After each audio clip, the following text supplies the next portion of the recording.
¿Qué es la sed? La sed es la ansia por beber líquidos, causada por el instinto básico de los humanos. La sensación de la sed puede ser recibida por el cerebro desde varias vías. Los principales receptores se encuentran en la boca y contienen el control de la sed. La boca y la lengua se mantienen húmedas y lubricadas gracias a la saliva, que contienen 2.5 litros de agua. Al bajar el nivel de la humedad y resecarse se produce una sensación o un estímulo para la sed, la cual es temporalmente aliviada al tomar líquidos o por temperaturas bajas. Otras señales llegan cuando en la sangre se acumulan ciertas sustancias como las sales o azúcares. Si la deshidratación continúa, se puede originar una gran cantidad de problemas. Los más comunes son los neurológicos y los problemas renales. En la vida diaria perdemos agua por las funciones que realiza nuestro organismo. Entre estos tenemos, a través de la orina se pierde diariamente de 1 a 1.5 litros, mediante la transpiración de 0,5 a 1 litro. Por la respiración se pierde de 0.4 litros y por las heces de 0.1 a 0.2 litros por día. Estructuras anatómicas involucradas en la sed. Aquí se van a encontrar dos principales estructuras, el hipotálamo y la nefrona. El hipotálamo regula el agua corporal de dos maneras, provocando la sensación de sed y controlando la excreción del agua por los riñones. En el hipotálamo lateral se encuentra el centro de la sed, cuyas células son muy sensibles al exceso de electrolitos, por lo que se denomina osmoreceptores, cuando se produce un aumento de la osmolaridad. El núcleo supraóptico es el responsable del control de la excreción renal. Un aumento de la osmolaridad estimula a esta área, la cual es estimulada a la neurohipófisis para que libere el ADH. Esta va a actuar sobre los túbulos colectores y distales ulterior, provocando una reabsorción de agua. La reducción del agua dentro de las células hace que los riñones segreguen vasopresina, que eleven la presión arterial. Las glándulas suprarrenales liberan aldosterona. El corazón bloquea ciertas sustancias inhibidoras de la sed, como el péptido arterial natriurético o ANP y el propanol. Los mensajeros que mandan las neuronas, propanol, aldosterona y vasopresina, y la señal del descenso de ANP viajan al cerebro. Las señales se procesan en el centro de la sed del cerebro, o CPLT, un órgano que se encuentra cerca de la hipófisis y el hipocampo. El OCPLT estimula las neuronas integradoras que provocan el deseo de beber, hacen que notemos sequedad en la boca. La hipófisis libera la hormona antidiurética ADH, que hace que los riñones retengan agua. Al beber se humedece la boca y se disparan los mensajeros nerviosos para activar la saciedad de mucho antes de que el agua sea absorbida en los intestinos. La nefrona. La nefrona es la unidad funcional del riñón responsable de la purificación y filtración real de la sangre. Cerca de 1 millón de nefronas se encuentran en la corteza de cada riñón. Cada una se compone de un corpúsculo renal y un túbulo renal que lleva a cabo las funciones de la nefrona. El túbulo renal consiste en el túbulo contorneado y el es la parte del mecanismo homeostático del cuerpo. Este sistema ayuda a regular la cantidad de agua, sales, glucosa, urea y otros minerales en su cuerpo. La nefrona es un sistema de filtración que se encuentra en su riñón y que es responsable de la reabsorción del agua y sales. Aquí es donde finalmente la glucosa se absorbe en su cuerpo. El riñón se encarga de mantener siempre un volumen constante de agua corporal total. Al haber más agua, filtra más, y al haber menos agua, filtra menos, reabsorbe más en los túbulos renales. Mecanismo de la sed. Células especializadas del cerebro, denominadas osmoreceptores, detectan la disminución de agua celular y desencadenan el mecanismo de la sed, es decir, el proceso de búsqueda e ingesta de agua, así como la liberación de la hormona antidiurética o ADH y la vasopresina al torrente sanguíneo. Si se bebe agua, esta penetra en el torrente sanguíneo tras ser absorbida por el intestino y reduce el gradiente de concentración, lo que restablece la concentración normal en ambos compartimientos. Este efecto disminuye la concentración de la ADH, permite el normal funcionamiento de las células del cuerpo y reanuda la producción de orina en el riñón. Si no se bebe enseguida o si la cantidad de líquido ingerido es insuficiente, se libera cada vez más el ADH y se reduce progresivamente la producción de orina. Integración de las señales que desencadenan la liberación del ADH. La liberación del ADH se estimula por el incremento de la osmolaridad plasmática y disminución en el volumen sanguíneo. Los cambios pequeños en la osmolaridad plasmática por arriba del umbral de 280 a 284 miliosmoles por kilogramo produce incremento en la liberación del ADH antes de la estimulación de la sed. Una reducción en el volumen sanguíneo sensibiliza el sistema del incremento a la respuesta o los cambios pequeños en la osmolaridad plasmática. La hemorragia y la disminución de la presión arterial media superior a 10% envían las señales al hipotálamo para que incrementen la liberación del ADH. La señal aferente se transmite a través de los pares craneales noveno y décimo.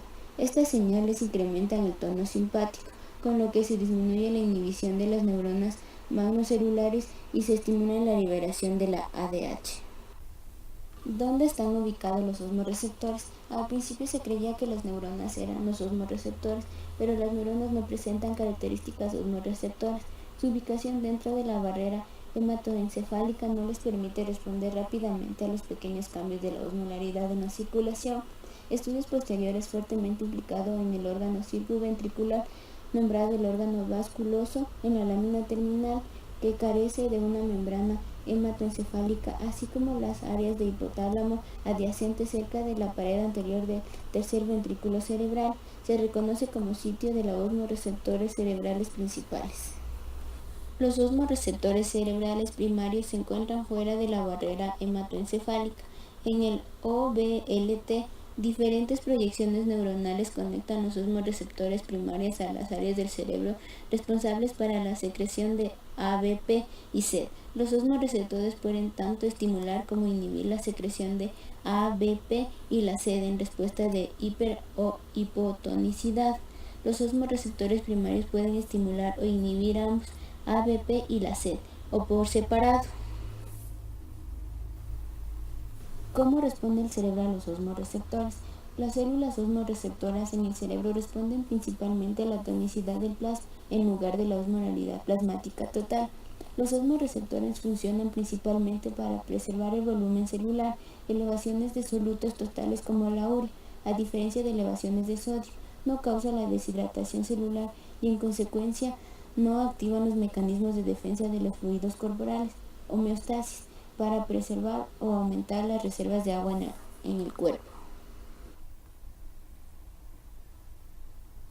Las líneas representan la relación de ABP, arginina, vasopresina o ADH, del plasma con la osmolaridad del plasma en adultos sanos durante la infusión intravenosa de soluciones hipertónicas de diferentes solutos. Cloruro de sodio y manitol van a provocar la secreción de ABP y un aumento de osmolaridad del plasma en cambio de a la urea, y la glucosa no tiene este efecto, por lo tanto disminuye la osmolaridad plasmática.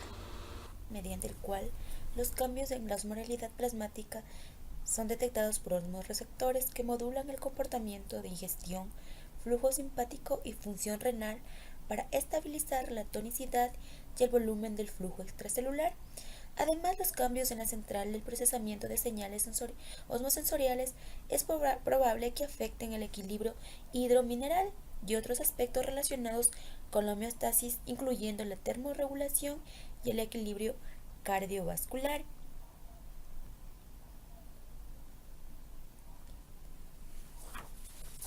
Además, aquí tenemos una imagen en la que muestran los circuitos de la osmorregulación. Podemos ver que aquí hay órganos circunventricular, que son los ventrículos laterales, los que están de color más o menos amarillo. Además, hay áreas putativas de la sed, que son las que se muestran de color celeste. Tenemos el núcleo efector de Relay, que está mostrado de un color amarillo más, más claro. Um, en este gráfico, especialmente del mecanismo de los circuitos de la osmorregulación a nivel del cerebro, específicamente este es un mamífero, una ilustración sagital del cerebro de una rata, en la que las posiciones relativas de las estructuras de los núcleos relevantes han sido comprimidos en un solo plano. Este es un solo plano en sí, en la que se muestran estructuras que han sido implicadas directamente en el control de las respuestas osmorregulatoria osmótica. Las neuronas y las vías están codificadas con colores para distinguir los osmoreceptores. ah, más o menos ya, las que están aquí se pueden ver las vías sensoriales, viscerales que transmiten la información de las neuronas ganglionarias, así lo que tiene que ver, vendrían a ser hasta lo que es el riñón. Además, también podemos encontrar, se puede ilustrar aquí la corteza cingulada anterior, el área prostrema, el ganglio dorsal, el núcleo intermedio lateral, la ínsula, el núcleo preóptico medial, el núcleo parabraquial, la hipófisis posterior, el núcleo paraventricular y la médula ventrolateral. Aquí sería la médula. Eh, Además, aquí se pueden, a través de eso se puede transmitir la información desde lo que tiene que ver el cerebro, cuando hay una disminución del agua, hasta lo que es los riñones. También aquí en la sed se presentan mecanismos básicos de lo que son de la osmorregulación. Los cambios en el líquido extracelular por la osmolaridad modulan respuestas homeostáticas que afectan al equilibrio del sodio y el balance del agua para promover la homeostasis de acuerdo con el principio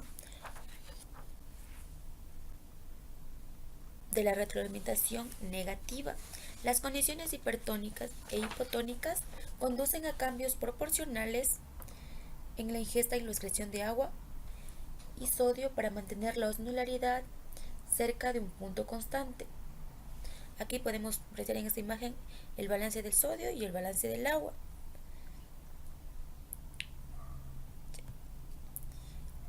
Tenemos dos tipos de sed, que es la una es la sed hipovolémica y la otra es la sed osmótica.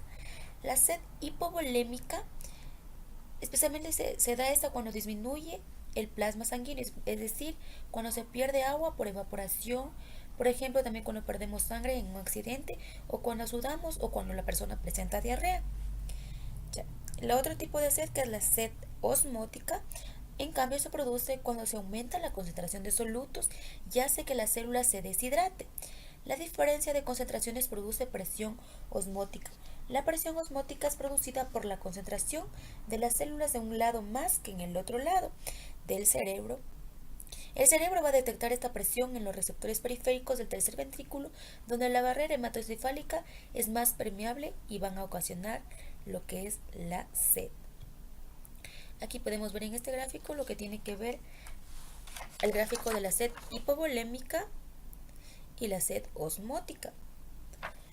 Como ya se dijo, la osmótica va a estar dada por el aumento de la concentración de solutos, ingesta de muchos solutos, y lo que tiene que ver la hipovolémica va a ser cuando hay una disminución del plasma. Puede haber por pérdidas de sangre, por ejemplo. Tenemos un sistema que es el sistema renina-angiotensina. Este sistema es un sistema hormonal que ayuda a regular a largo plazo lo que tiene que ver con la presión sanguínea y el volumen extracelular corporal. La renina es secretada por las células yuxtaglomerulares en el túbulo contorneado distal de las nefronas renales. Este se cataliza la conversión de angiotensinógeno en angiotensina 1, que por acción de la ECA, la cual es secretada por las células endoteliales de los pulmones y es convertida en un vasoconstrictor más potente en el organismo. Además, la angiotensina 2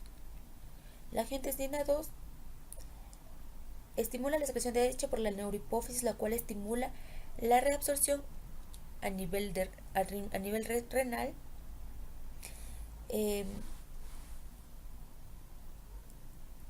del agua y produce la sensación de sed. Además tenemos la hormona, lo que es la aldosterona, con la que se produce la reabsorción de sodio a nivel renal igualmente. Aquí podemos ver con mucha más precisión un esquema del proceso que les hablé hace rato.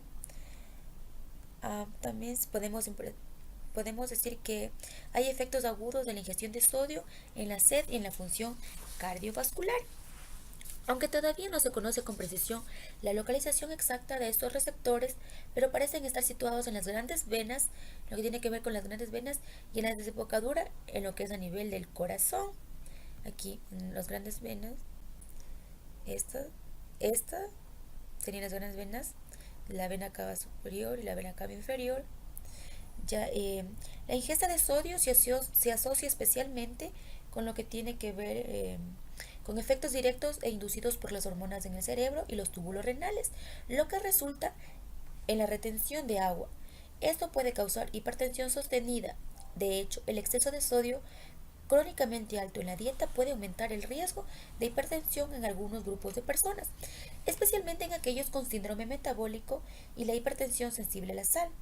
Sin embargo, el ejercicio a largo plazo puede resultar en pérdidas significativas de sodio a través del sudor y por lo tanto necesitan de sodio para ser reemplazado en la dieta.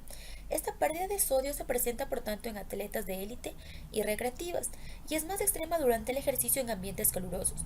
Por lo tanto, las recomendaciones dietéticas para las personas físicamente activas tienen que tomar estas potencialmente grandes pérdidas de sodio en cuenta, mientras que una carga de sodio aguda grande puede conducir a la osmolaridad transitoria y que aumenta el volumen de la presión arterial mediada por receptores, en las personas sanas la ingestión de sodio aguda no causa hipertensión sostenida.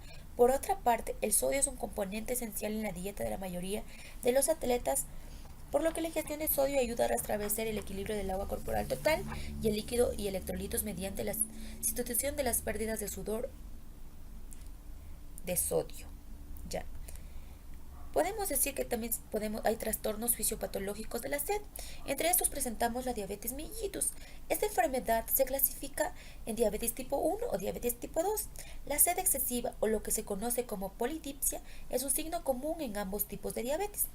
La hiperglucemia ocasiona que haya glucosa en la orina y una misión frecuente cuando el cuerpo trata de corregir la hiperglucemia al deshacerse del exceso de glucosa.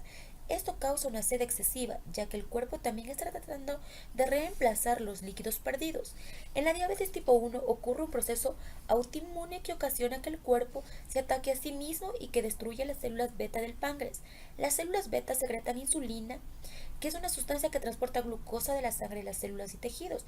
Solo las células del cerebro, del hígado y la sangre pueden prescindir de la insulina para recibir glucosa. Las personas con diabetes tipo 2 tienen células beta, pero sus células y tejidos no responden a la insulina como deberían. Sus tejidos son resistentes a ellas. Aquí podemos ver un esquema, un gráfico de lo que es la diabetes mellitus. También hay otro tipo de diabetes que es la diabetes insípida. Esta diabetes insípida tiene una afección poco común que se presenta cuando los riñones son incapaces de conservar el agua a medida que desempeñan su función de filtrar sangre. La cantidad de agua conservada en el cuerpo es regulada por la hormona antidiurética que es la ADH o vasopresina. Existen dos tipos de diabetes insípida dependiente de sus causas. Lo que es la diabetes insípida producida por falta de ADH, que se denomina diabetes insípida central, y cuando es ocasionada por la insuficiencia del riñón para responder al ADH se denomina diabetes insípida nefrógena. La diabetes insípida central es el resultado de un daño en el hipotálamo o la hipófisis consecuencia de traumatismos craneales, infecciones, cirugía y tumor. Hay cambio, la diferencia de la diabetes insípida nefrógena implica un defecto en las partes de los riñones que reabsorben el agua para retornarla a torrente sanguíneo. Esto ocurre con menos frecuencia en la diabetes insípida central y puede presentarse como un trastorno hereditario en el cual los riñones de los niños varones reciben el gen anormal que ocasiona la enfermedad a sus madres. La diabetes insípida nefrógena puede asimismo ser ocasionada por ciertos fármacos, por altos niveles de calcio en el cuerpo y por la nefropatía, que es la enfermedad renal policística. Además también está lo que tiene que ver el hiperaldosteronismo primario. Este hiperaldosteronismo primario se produce en gran parte porque la aldosterona, que es una hormona producida en la parte externa de la glándula suprarrenal llamada corteza suprarrenal, hace que los riñones retengan sodio y liberen potasio. Sin embargo, para tener bajos niveles de potasio en la sangre durante un periodo de tiempo ocasionan que los riñones sean resistentes e insensibles al ADH. Las personas con esta enfermedad orinan con frecuencia y tienen sed excesiva.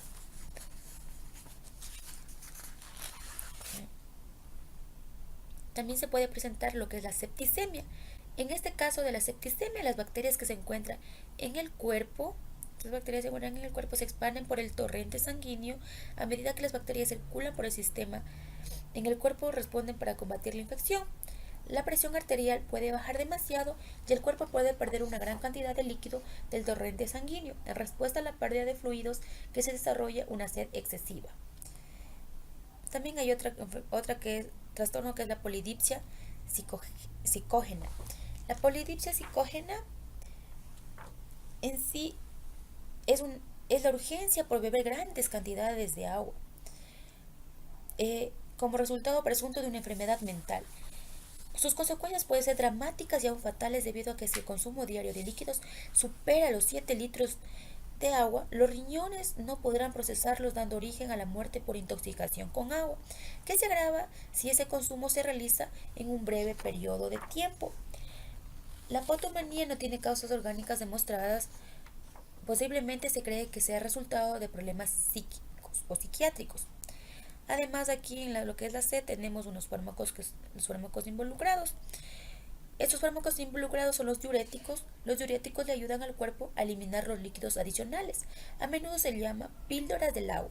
Hay muchas marcas de diuréticos. Algunos se toman una vez al día y otros 2 veces.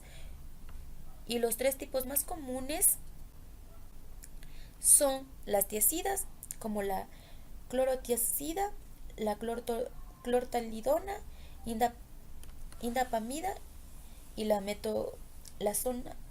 Los diuréticos de asa, que son la bumetamida, furosemida y toracemida.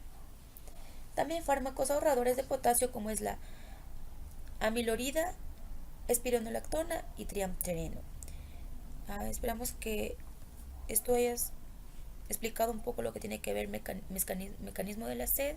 Aquí pueden ilustrarse con lo que le acabo de decir, los diuréticos, que van a intervenir en el mecanismo de la sed. Pues esta imagen ilustra muy bien, así que ahí les dejamos.